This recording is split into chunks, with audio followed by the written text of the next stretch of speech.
After I lost my job, my sister didn't ask if I was okay. She didn't offer a shoulder to cry on, or even a glass of water. Instead, she slammed her manicured fist onto the marble island and screamed, "How the hell am I supposed to pay my Range Rover loan now?" My mother, swirling a glass of vintage Chardonnay, didn't look up from her iPad. "She's right, Avery. You've been incredibly selfish.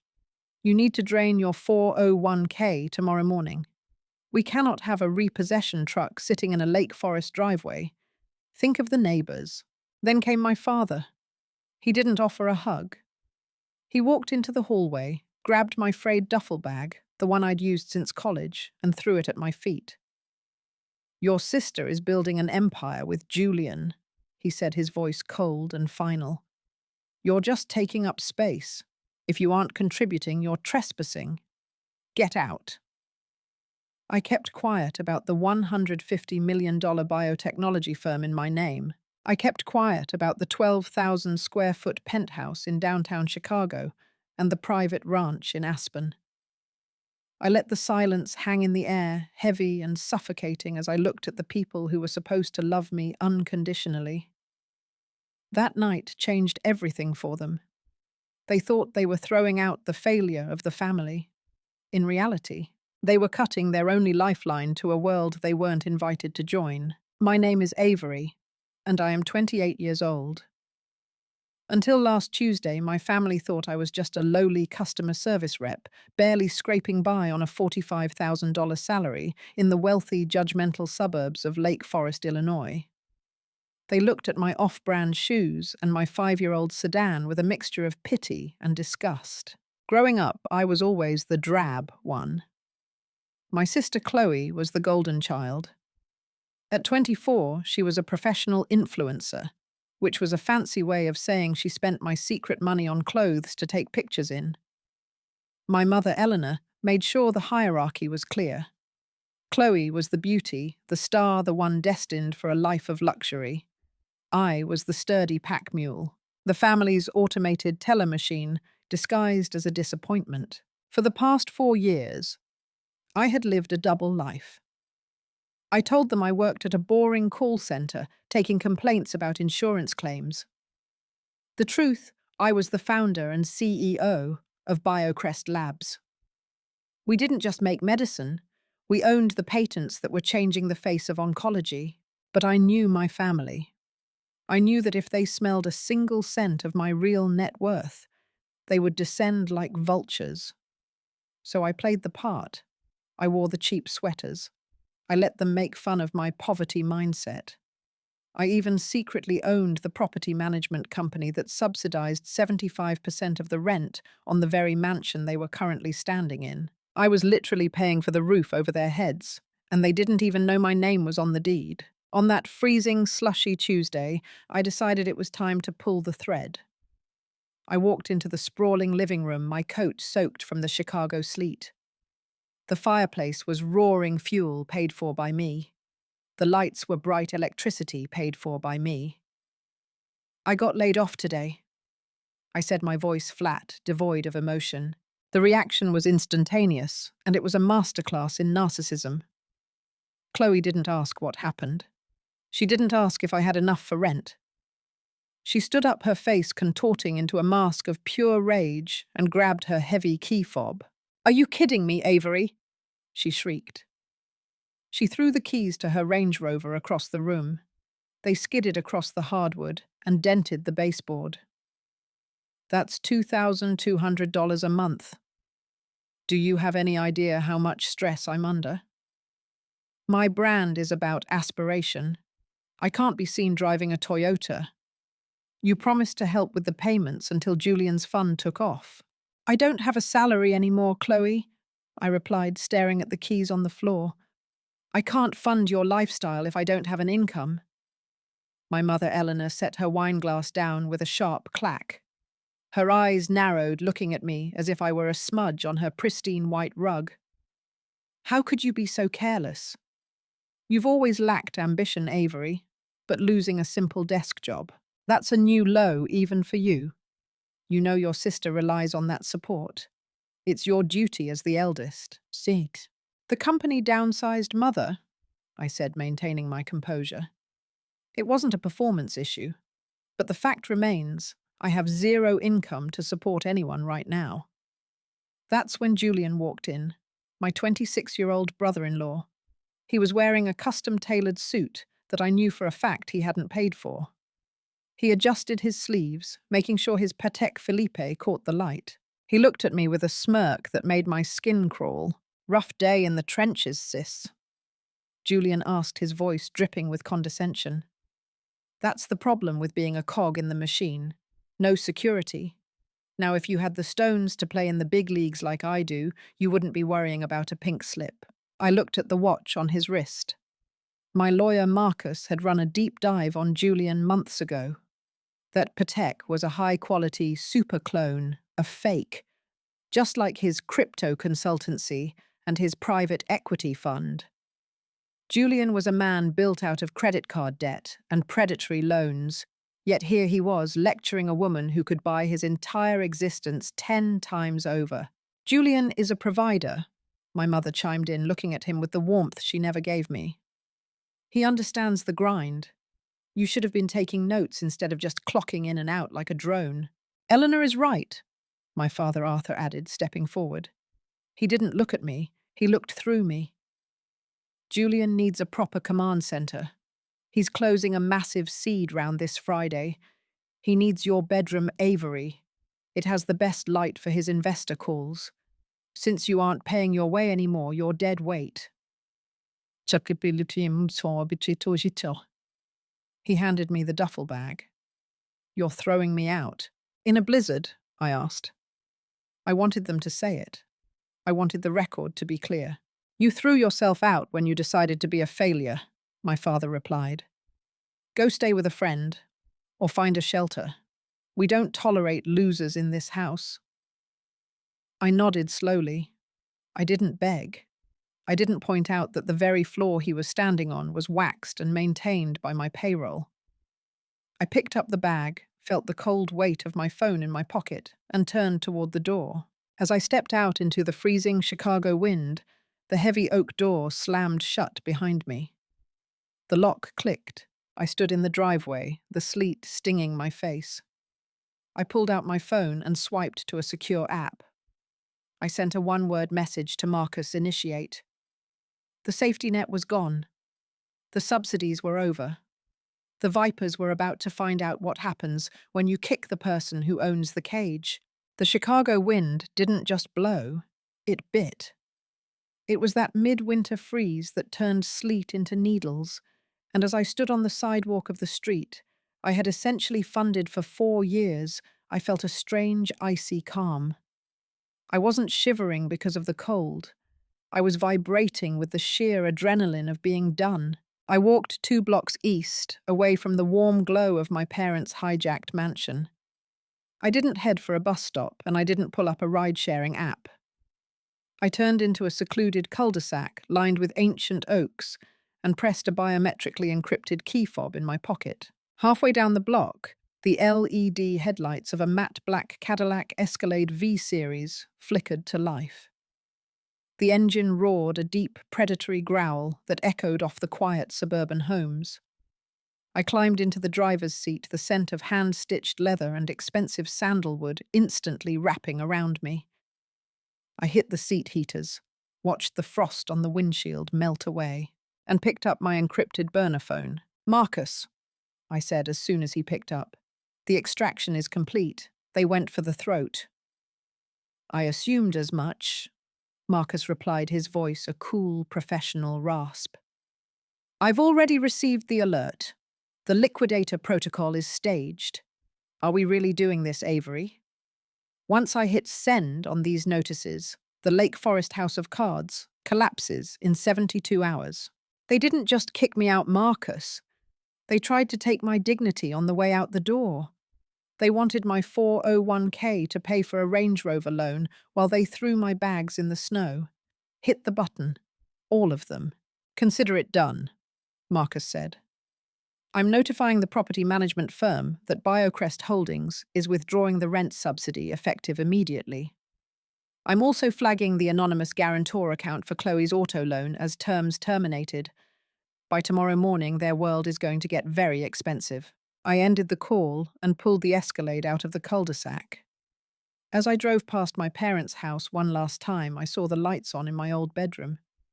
Julian was probably already in there setting up his fake ring light and his get-rich-quick crypto backdrops. I smiled. Enjoy the view while you can, Julian. It's the most expensive room you'll never pay for. The drive into downtown Chicago was a blur of neon and grey. I bypassed the usual traffic and pulled into the private garage of the Legacy Tower. The security detail men who knew my real name and my real net worth nodded respectfully as I stepped out of the SUV. I didn't look like a girl who had just been fired. I looked like the woman who owned the skyline. I rode the private elevator to the 64th floor, the penthouse. The doors opened to a 180-degree view of Lake Michigan, the dark water churning under the winter storm. I dropped my cheap decoy duffel bag on the Italian marble floor and walked to the floor-to-ceiling windows. For 4 years, I had played the poor daughter to see if there was any shred of genuine love left in that house. I had hoped that maybe just once they would choose me over a paycheck. But tonight they had made their choice clear. They didn't want a daughter. They wanted a donor. I poured myself a glass of $400 scotch and watched the snow pile up on the city below. My phone buzzed. It was a text from Chloe. Avery, stop being a drama queen. Mum says you're probably at a Motel 6.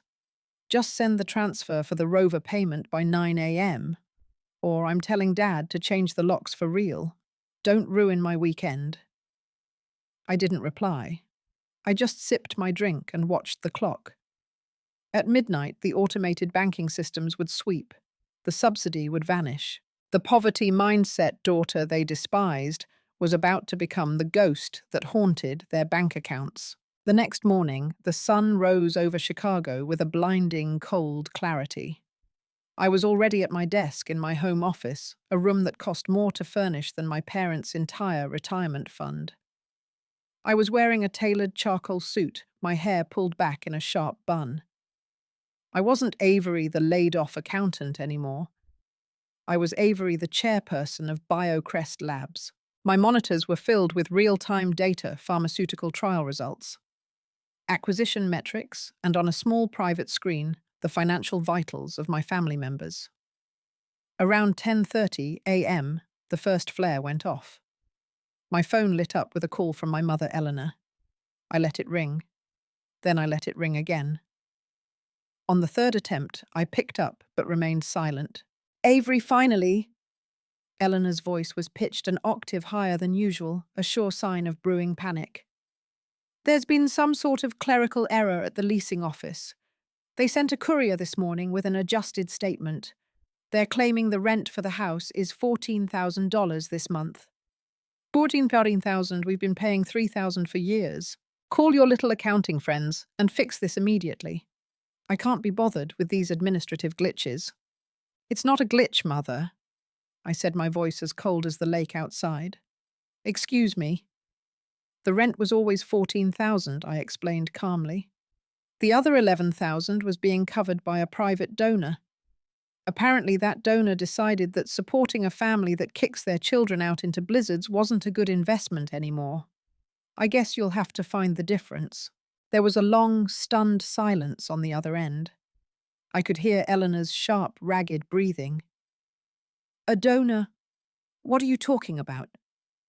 Don't be ridiculous. Julian says it's just a tax strategy that went wrong. He's going to call his contacts at the bank. But in the meantime, I need you to transfer your savings. We need to show a proof of funds to the management company by Friday, or they'll initiate an eviction. I don't have any savings, remember, I reminded her. I'm a jobless loser. That's what Dad called me right before he threw my bag in the snow. Maybe Julian can use some of that seed money he's always bragging about. Avery, don't you dare use that tone with me, she snapped, her desperation turning back into venom. We are your family. You owe us for everything we've given you. You haven't given me anything but a complex and a bill, Eleanor. I said, using her first name for the first time in my life. Good luck with the rent. I hung up before she could scream. 20 minutes later, the second domino fell. I saw a notification from the auto financing API I was monitoring. Chloe's Range Rover account had flagged a guarantor withdrawal, right on cue, right on. My phone exploded with texts from Chloe, Avery. My card just got declined at brunch, and I got an email saying my car loan is in default. Fix it now. Everyone is looking at me. Avery, answer me. You bitch. I ignored the messages and joined a video conference with my board of directors. For the next 2 hours, I authorized a $40 million acquisition of a gene therapy startup in Boston. I was decisive, aggressive, and brilliant. I was building a future while my past was currently screaming at a waiter over a declined visa. After the meeting, Marcus walked into my office. He was holding a tablet with a smug expression. You're going to love this. I checked into Julian's crypto fund activity this morning. Since you stopped the anonymous flow of operating capital, you were pumping into that shell company to keep him quiet. He's gone into a tailspin. He tried to pull a $50,000 emergency loan this morning, using the Lake Forest house as collateral. I leaned back in my chair, intrigued. And since he doesn't own the house, and the property management company, which is us, refused to verify his residency status, the loan was denied instantly. But here's the kicker. The bank flagged his application for inconsistent documentation. They're looking at his previous filings now. Julian's fake Rolex isn't the only thing that's a fraud, Avery. His entire credit history is a house of cards, held together by the money you were secretly feeding him. He's desperate, I mused. Desperate men do stupid things. He's already doing them, Marcus agreed. He just called my office, not knowing I'm your lawyer, of course, trying to pitch me on a high-yield investment that sounds suspiciously like a Ponzi scheme. He's looking for a new mark. I stood up and walked to the window. The sun was reflecting off the glass towers of Chicago. My family thought they had won a victory by taking my bedroom and throwing me out. They thought they had pruned a dead branch from their family tree.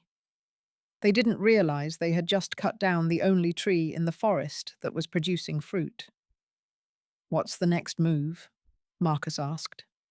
Let them stew for 48 hours, I said. Let the notices pile up. Let the calls from the collection agencies start. I want them to feel the full weight of the poverty they were so happy to wish on me. And Marcus. Yes, Avery. Check the Aspen Ranch. I want it ready by the weekend. I think I'll take a little vacation while Lake Forest burns. I picked up my phone one last time. A new message from my father, Arthur. Avery. Your mother is hysterical. Julian says there's a misunderstanding with the accounts. Stop this nonsense and come home so we can discuss how you're going to fix this. We can forget about the eviction if you bring a check for the arrears. Don't be difficult. I didn't type a response. I just hit the block button. The discussion was over. The liquidation had begun. By Thursday morning, the silence coming from my phone was the most expensive sound in the world. I had blocked their primary numbers, but Marcus's team was monitoring the landline at the Lake Forest estate, a line I still technically owned. The transcripts were a masterpiece of mounting hysteria. Julian had spent the last 48 hours trying to leverage his network, which in reality meant calling every person he had ever met to beg for a short-term bridge loan. But the suburban grapevine in Lake Forest is faster than a fiber optic cable. Word had already leaked that the BioCrest subsidy, the anonymous fund that kept that family afloat, had dried up.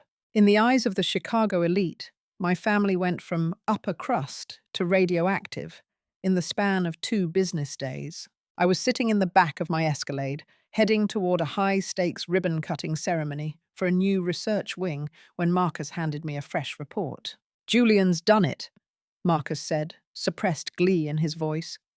He realized the Range Rover was going to be repossessed this afternoon, so he tried to sell it to a private buyer on Craigslist for cash yesterday evening.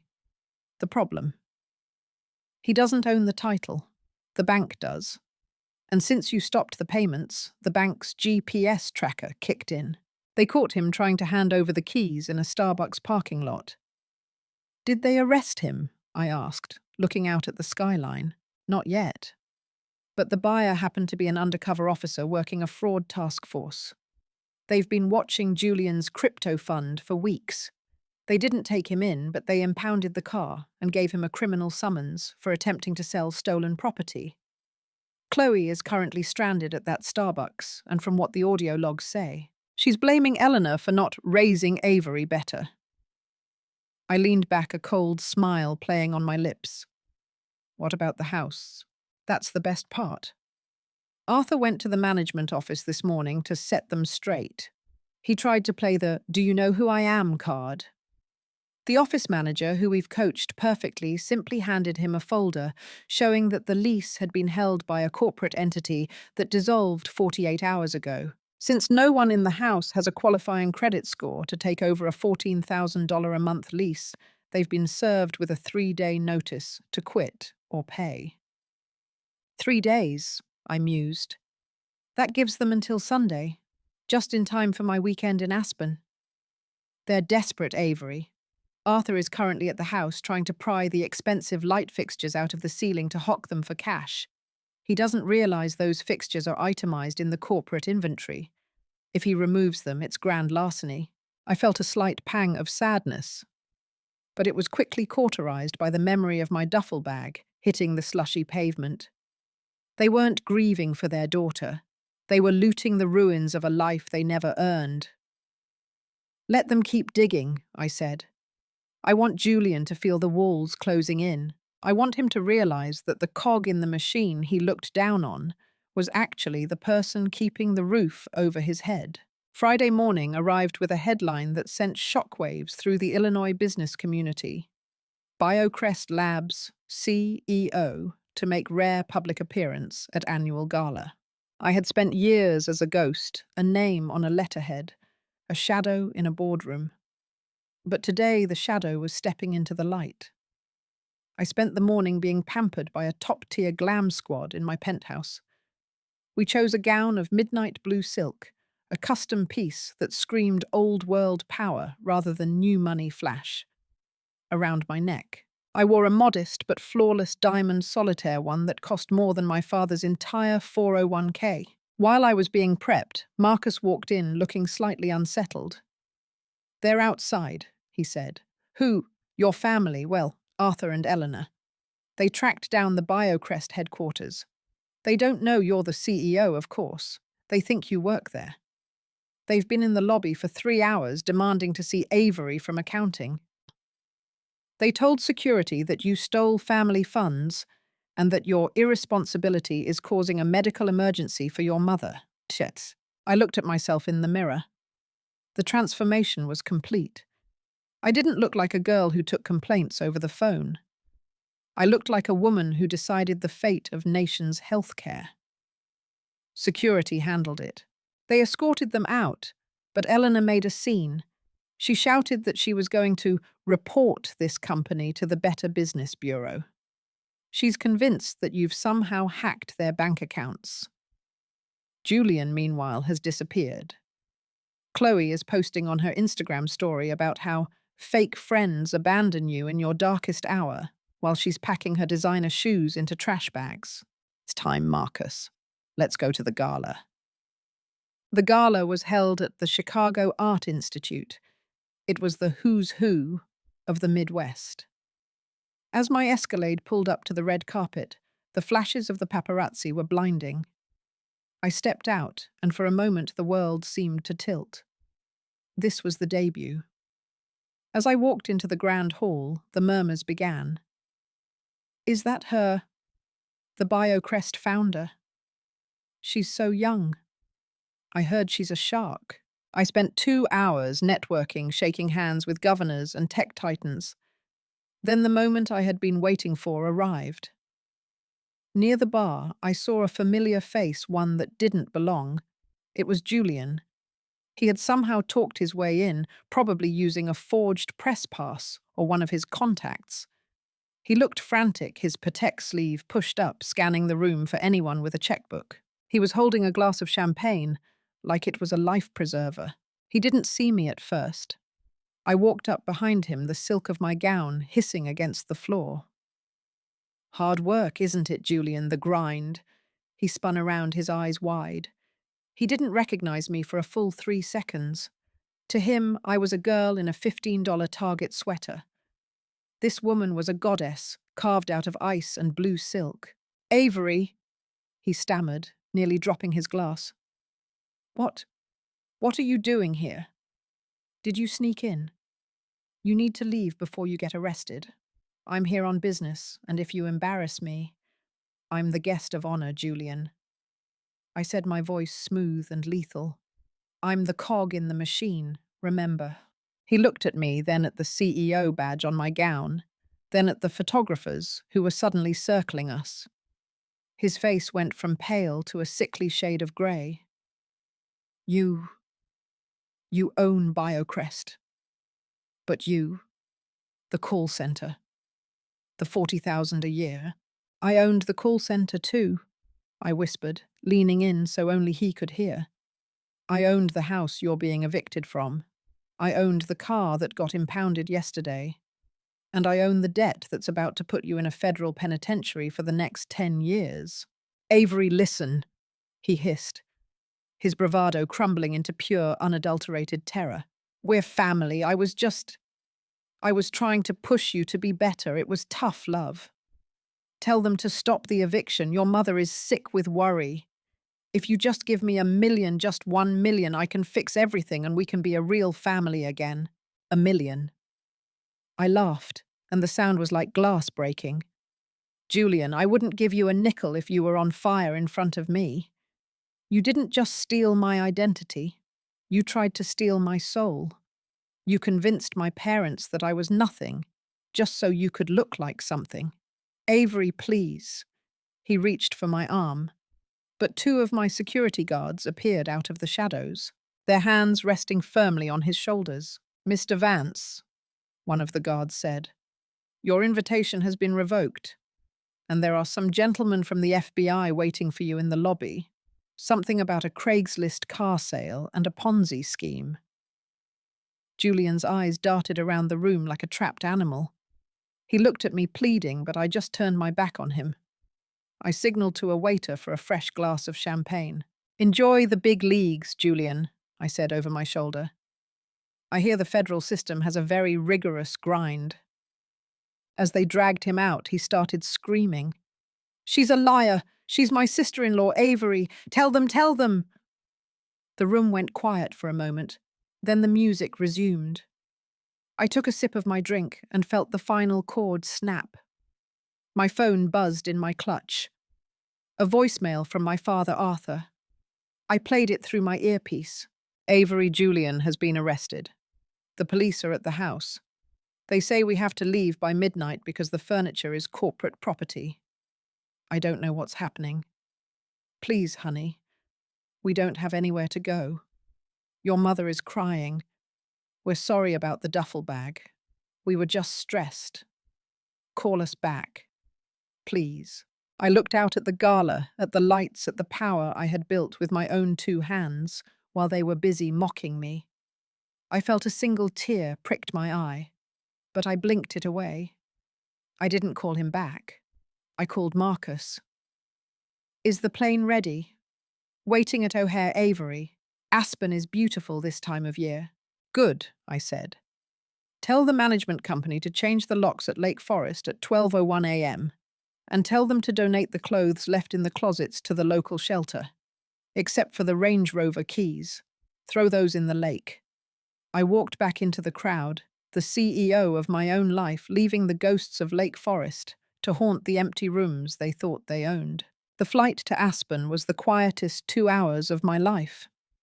Sitting in the cabin of my Gulfstream G650. The only sound was the hum of the engines and the occasional clink of ice in my glass. I looked down at the sprawling, glittering carpet of the American Midwest and realized that for the first time in my adult life, I wasn't waiting for a blow to land. I was the one who had delivered it. While I was soaring at 40,000 feet, the world I had left behind in Lake Forest was experiencing a tectonic shift. Marcus had left a parting gift at the mansion, a single gold-embossed envelope, taped to the front door, timed to be found, just as the sheriff's deputies arrived to oversee the voluntary vacation of the premises. Inside wasn't a check. It was a copy of the Forbes 30 Under 30 issue from 2 years ago, featuring my face on the cover, along with a deed of ownership for the house. I wasn't just the tenant they kicked out. I was the landlord who had just evicted them. My phone, which I had finally unblocked for monitoring purposes, began to vibrate so violently it nearly slid off the mahogany stow table. A FaceTime request from Eleanor. I decided to take it. I wanted to see the moment the mask fell off.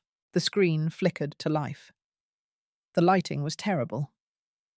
Eleanor was standing on the sidewalk, the blue and red lights of a squad car pulsing behind her.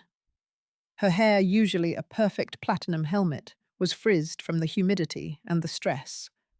Behind her, Arthur was arguing with a deputy, gesturing wildly at a pile of trash bags, their life's possessions, stuffed into plastic, because I had reclaimed the designer luggage as corporate assets.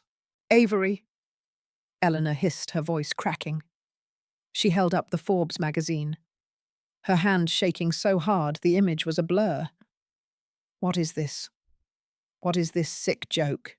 This magazine? It says you're the chairperson of BioCrest. It says you've been worth 9 figures since you were 26. Tell me this is a prank. Tell me you didn't let us live like beggars while you were sitting on a mountain of gold." "I didn't let you live like beggars, Eleanor," I said, my voice steady and devoid of warmth. "I paid your rent. I paid for your country club memberships. I paid for the steak in your fridge and the heat in your vents. I let you live like royalty. You just didn't like the person who was writing the checks because she didn't look the part." "You lied to us," she screamed, oblivious to the neighbors who were undoubtedly watching the golden family of Lake Forest melt down on the curb. "You watched us struggle. You watched Chloe cry over her bills. You're a monster, Avery. A cold, calculating monster." "I watched Chloe cry over a Range Rover I was paying for," I corrected her. "And I watched you and Dad throw my bags into a blizzard because I lost a job that was actually just a cover for my real life. You didn't lose a paycheck, Eleanor. You lost a daughter. And frankly, looking at you standing there, I think I got the better end of the deal. Avery, please." Arthur's face appeared in the frame, suddenly aged 10 years. The bravado was gone. The alpha male of the household was now just a man in a windbreaker with nowhere to go. "We were just trying to motivate you. We thought you were wasting your potential. We didn't mean...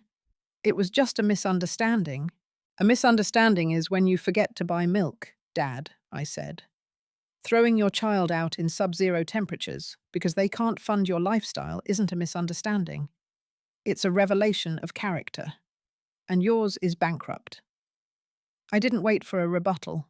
I ended the call and tossed the phone onto the leather seat. The Aspen Ranch was waiting. 100 acres of white snow and absolute silence. No vipers, no leeches, just the cold, honest mountain air. The Aspen Ranch was a sanctuary of glass and reclaimed wood perched on a ridge overlooking the roaring Fork Valley. I spent the first 24 hours in a silk robe staring at the mountains and letting the silence settle into my bones. But even in paradise, the shadows of the past have a way of catching up. On Saturday evening, Marcus arrived via a private shuttle. He didn't look like a man on vacation. He carried a heavy leather briefcase and a look of grim determination. "We finished the forensic audit on the identity theft incident from 4 years ago," Marcus said, sitting across from me by the roaring stone fireplace. "The one that prompted you to go into hiding." "And?" I asked, swirl of red wine in my glass. "We already knew it was Julian." "It was Julian's hand on the keyboard," Marcus said, sliding a thick folder across the coffee table. But he didn't act alone. We recovered the deleted metadata from the original credit applications, the ones that used your social security number to secure those 3 platinum lines of credit that were maxed out in 6 weeks. I opened the folder. My breath caught. The IP address used for the applications wasn't Julian's apartment. Marcus continued, his voice low. It was your father's home office, and the secondary authorized user on the accounts wasn't just Julian. It was your mother, Eleanor. I felt a coldness spread through my chest that had nothing to do with the Aspen winter. I had always believed Julian was a lone wolf, a parasite who had tricked my family. I had thought my parents were just victims of their own pride, blinded by the golden child, Chloe, and her flashy husband. They knew, I whispered. From the very beginning. They didn't just know Avery, they orchestrated it. Arthur was facing a massive tax lien on his old business. He needed a cash injection, but his credit was shot. Julian proposed the plan: use your pristine credit profile, built on your early success, with BioCrest's first patents to float the family until Arthur's deal came through. They figured you were so busy with the startup, you wouldn't notice a few $100,000 in revolving debt. I turned the pages. There were copies of emails between my mother and Julian. Make sure the statements are diverted to the P.O. box, Eleanor had written. Avery is so focused on her little science project she'll never check. We'll pay it back before she even knows. She owes us for the upbringing we gave her anyway. But the deal never came through. The debt spiraled. And when I finally discovered the fraud, they didn't apologize. They did something much worse. They gaslit me. They told me I was confused, that it was a family matter, and that if I reported it, I would be the one destroying the family. That was why I had disappeared. That was why I had created the Avery the Failure persona. I wanted to see if they would ever come clean. I wanted to see if, without the ability to steal from me, they would still find a way to love me. The answer, as I now knew, was a resounding no. There's more, Marcus said. Julian is talking to the feds. He's terrified of a 10-year stretch, so he's trying to cut a deal. He's claiming that Arthur and Eleanor were the masterminds, and that he was just the technical consultant. He's throwing them under the bus to save his own skin. I looked out at the moonlit mountains. The betrayal was absolute. It wasn't just a moment of weakness in a blizzard. It was a decade of calculated exploitation. They hadn't just kicked me out. They had spent years trying to harvest me like a crop. What do you want to do? Marcus asked. The FBI is going to reach out to you as the primary victim. If you testify, your parents are going to prison. Not for a long time, maybe given their age and lack of priors, but the scandal will finish them. They'll lose everything. Not just the house, but their names, their dignity, everything. I looked at the folder, the physical evidence of my parents' treachery. I thought about the little girl who used to try so hard to win her father's approval, the teenager who stayed up all night studying, so her mother would finally look at her with pride. All that effort had been aimed at people who saw me as nothing more than an insurance policy. Avery, Marcus prompted. Marcus. I stood up and walked to the fireplace. I looked at the gold-embossed magazine cover from the Lake Forest house, the one Eleanor had screamed at me over. They wanted to use me as a cog in their machine. I said, my voice barely a whisper. Fine. Let the machine do its work. You're going to testify. I'm going to do something better. I said, a slow, predatory calm settling over me. I'm going to let the FBI do their job. I won't lift a finger to stop them. But I'm also going to buy the debt. All of it. Every private loan, every credit line, every judgment against Arthur and Eleanor. You want to own their debt? Marcus asked, his eyes widening. I want them to know that for the rest of their lives, every meal they eat, every roof they sleep under, and every breath they take is provided by me. They wanted a daughter they could exploit. Now they have a benefactor they can never escape. I won't put them in a cell, Marcus. I'll put them in a gilded cage of my own making. And every month, they will have to sign a voucher written in my name, just to survive. I tossed the magazine into the fire. The image of my face curled and blackened in the heat. Tell the FBI I'm ready to give my statement. And tell the property management company to send my parents the address of that one-bedroom apartment in the city, the one near the noisy train tracks. It's the only family assistance they'll be getting from now on. I sat back down and picked up my wine. The revenge wasn't about the money. It was about the power. They thought they had discarded a loser. Now they were going to spend the rest of their lives realizing they had tried to bury a queen. While my parents were drowning in the reality of their own betrayal, Chloe was doing what Chloe did best. She was performing. By Tuesday, the Aspen piece was interrupted by a viral storm. Chloe, having been stripped of her Range Rover, her designer wardrobe, and her dignity, had retreated to a cheap motel near O'Hare. But she hadn't gone quietly. She had spent the last 48 hours filming a series of tearful videos for her 3 million followers. The narrative she spun was a masterpiece of gaslighting. She portrayed herself as the victim of a corporate monster sister who had stolen the family's inheritance and left her elderly parents homeless in the middle of a Chicago winter. She didn't mention the $2,200 car payments I'd made. She didn't mention the identity theft. She just showed her smeared mascara and the flickering fluorescent lights of her motel room. I just can't believe someone I shared a womb with could be this cold. She sobbed in a video that had already racked up 5 million views. Avery is the CEO of BioCrest Labs. She has hundreds of millions, and she's suing our parents for identity theft that never happened. She's trying to put our father in jail to cover up her own greed. Please, if you believe in family. Hashtag justice for the Vances. I watched the video on my tablet while sitting on the deck of the Aspen Ranch.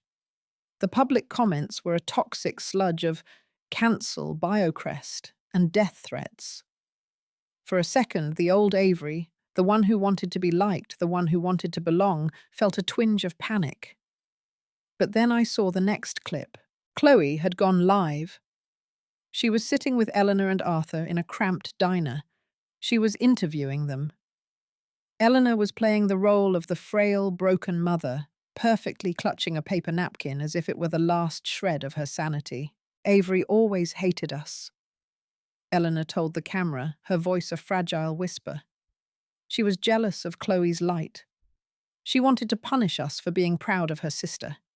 She's using her power to crush us because we're small people. We just want our daughter back, not her money. I turned the tablet off and looked at Marcus, who was standing by the glass railing. The PR team is losing their minds, Avery, Marcus said. Our stock dipped 2% this morning on the news of the family scandal. The board wants a statement.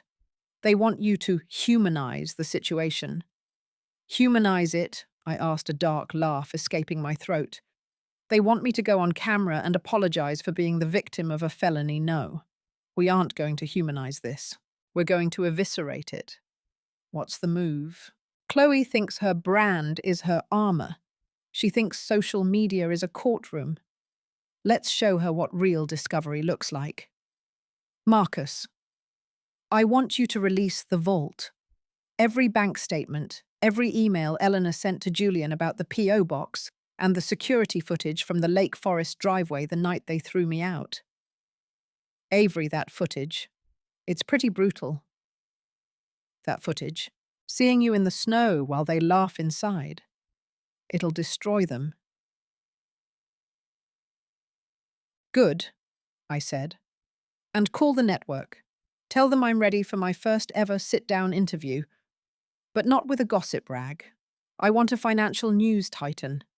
I want to talk about the cost of betrayal in the corporate world. The interview took place 48 hours later in a high-rise studio overlooking the Chicago River. The interviewer was Sarah Jenkins, a woman known for peeling the skin off CEOs who stepped out of line. The world was watching. Chloe had even set up a watch party on her TikTok, expecting me to stumble and beg for forgiveness. Sarah didn't hold back. Avery, your sister says you've abandoned your family. She says you've weaponized your wealth to settle childhood grudges. Your mother says you're suing them into the grave. How do you respond to the charge that you are a corporate sociopath? I sat there perfectly still, my hands folded on the table. I didn't wear a stitch of sympathy makeup. I looked like the $150 million CEO I was. Sarah, I don't respond with words. I respond with facts, I said. I gestured to the monitors behind us. This is an email from 4 years ago sent from my mother's account to her son-in-law Julian Vance. I began, my voice clear and unwavering. It outlines how to use my social security number to open lines of credit without my knowledge. This is a bank transcript showing $50,000 being moved from a fraudulent account into my father's business account to pay off a gambling debt. And this, I paused, letting the tension build. This is the security footage from the night I told them I lost my job. I didn't actually lose it, of course. I was testing a theory. I wanted to see if my family loved me, or if they loved the lifestyle I was secretly providing for them. The footage played on the national broadcast. It showed the heavy oak door slamming in my face. It showed Arthur tossing my bag into the slush. It showed the window where Chloe and Eleanor stood laughing and clinking wine glasses while I stood in a sub-zero Chicago gale. The studio went silent. I could almost hear the collective gasp of the millions watching at home. I didn't sue my parents to crush them, Sarah. I continued. I withdrew my support because I realized I was funding my own destruction. I am not a sociopath. I am a woman who spent 4 years paying the rent of the people who were actively conspiring to steal her identity. I was the cog in their machine, until I decided to turn the machine off. But they are your parents, Sarah said. But they are, though her tone had shifted from accusatory to stunned. Can you really just let them go to the street? I've provided them with a safe, modest apartment and a monthly stipend for food and utilities, I said. It is far more than they provided me that Tuesday night. As for the legal matters that is in the hands of the FBI, I don't control the law. I simply refuse to lie for those who broke it. At the time the interview ended, the hashtag Justice for the Vances hashtag had vanished, replaced by hashtag Team Avery and hashtag Vance Family Exposed. I walked out of the studio and checked my phone. Chloe's watch party had ended abruptly. Her follower count was dropping by the thousands every minute. Sponsors were publicly dropping her. She wasn't an influencer anymore. She was a pariah. An hour later, Marcus called. It's over, Avery. Julian just signed a full confession in exchange for a sentencing recommendation. He admitted to everything. He gave the feds the hard drives Eleanor tried to hide. The FBI is moving in on Arthur and Eleanor for conspiracy to commit wire fraud. Where are they? They're at the diner, the one from Chloe's video. They're surrounded by reporters, but not the kind they want. They're being asked about the fraud and the snow. Chloe is locked in the bathroom of the motel, refusing to come out. I leaned back in the car as we drove toward the airport. I felt a strange, hollow sensation but where the anger used to be. It wasn't joy. It was just empty. The Vance empire, built on my back and maintained through my silence, had turned to ash in less than a week. Do you want to see them one last time? Marcus asked. The FBI said you could be present for the surrender. No, I said, looking out at the Chicago skyline I now truly owned. I've seen enough of them to last a lifetime. Tell the lawyers to finalize the subscription model for their stipend. If they ever speak to the press again, if they ever mention my name in public, the checks stop. They wanted to live off me. Fine. They'll do it on my terms in total silence for the rest of their lives.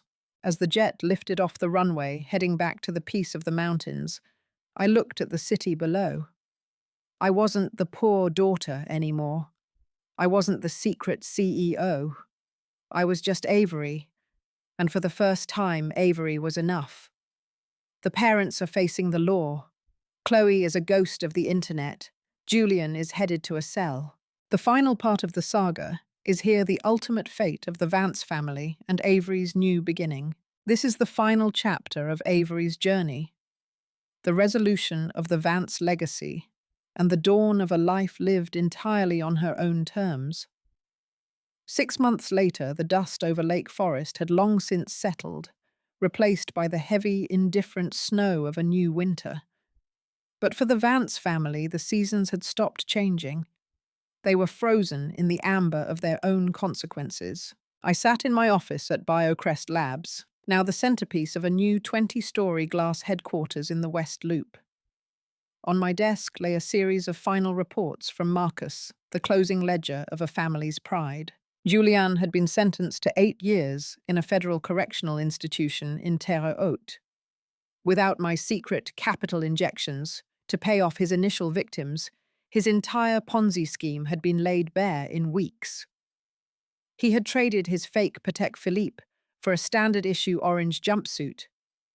In his final plea, he had tried to blame me for baiting him into fraud by pretending to be poor. The judge hadn't even looked up from her notes before handing down the maximum sentence. Arthur and Eleanor had managed to avoid prison time, thanks to a non-prosecution agreement I had quietly brokered with the U.S. Attorney's Office.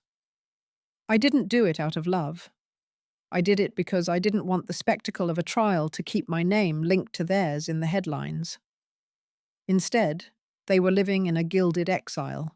I had purchased a modest 2-bedroom condo in a nondescript part of Des Plaines, far enough from Lake Forest that they would never run into their old socialite friends, but close enough to the train tracks that they were constantly reminded of the world's noise. The title was held by my corporation. Every month, a courier delivered a prepaid debit card for groceries and utilities. There was no cash. There were no luxuries. And most importantly, there were no phone calls. The voucher system, as I called it, that came with a strictly enforced non-disclosure agreement.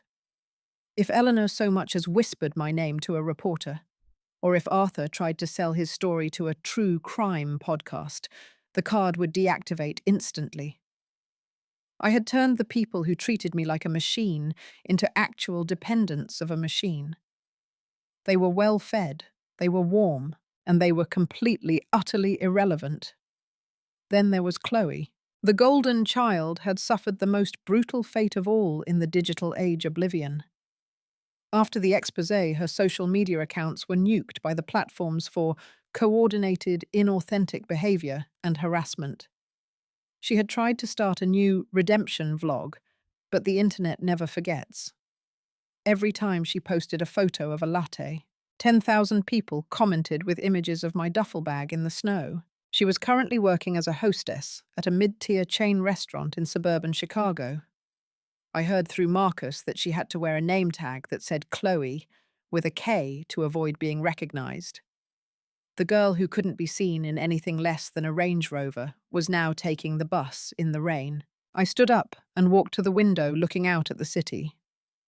My phone buzzed not with a frantic text or a threat, but with a calendar invite for a charity gala I was hosting for underprivileged youth in the city. Avery. I turned to see Marcus standing in the doorway. He looked younger, more relaxed. The war was over for him, too. "The Lake Forest property sold this morning," he said, handing me a digital contract. "A young couple, both surgeons. They plan to tear down the studio Julian built and turn it into a library. I thought you'd like that." "I do," I said, signing the document with a flick of my thumb. "What about the items in the attic?" "Donated, except for one thing." He reached into his pocket and pulled out a small, tarnished silver frame. "The cleaners found this behind the water heater. I thought you might want to decide its fate." I took the frame. It was a photo from 20 years ago. A much younger Arthur and Eleanor were standing on a beach, holding a 6-year-old me between them. I was laughing my hair messy with salt spray. Back then, the world was simple. Back then, I was just a daughter, and they were just parents. I looked at the photo for a long time. I looked for the greed in Arthur's eyes, or the narcissism in Eleanor's smile. It wasn't there yet. Or maybe I just hadn't learned how to see it. Do you want to keep it? Marcus asked softly. I walked over to the shredder in the corner of my office, the high-capacity industrial one we used for sensitive biocrest patents. I didn't feel anger. I didn't feel the burning heat of revenge that had fueled me through the blizzard and the gala. I just felt a profound sense of completion. No, I said. The past is a debt that's finally been paid in full. I dropped the photo into the machine. The sound of the blades was quick and efficient. In 3 seconds, the last piece of the Vance family was reduced to unreadable strips of confetti. My assistant, a sharp young woman who reminded me a bit of my younger self, minus the trauma, stepped into the room. Ms. Vance, the board is ready for the Q4 presentation, and the press is asking for a quote on the new oncology patent. They're calling it the Avery protocol. I straightened my blazer and checked my reflection in the glass. I didn't see the girl in the off-brand shoes anymore. I saw a woman who had built an empire from the scraps of her own betrayal. I saw a CEO who knew that the most valuable asset you can own isn't a company or a mansion, it's your own peace of mind. Tell them the Avery protocol is simple, I said, heading toward the door. Invest in the people who stand by you when you have nothing, because once you have everything, it's too late to find out who they really are. I walked out of the office and into the bright, busy hallway of my company. The glass doors opened, the sun hit my face, and for the first time in my life. I wasn't running from anything, I was just moving forward. The blizzard was over, the sun was out, and the silence was beautiful.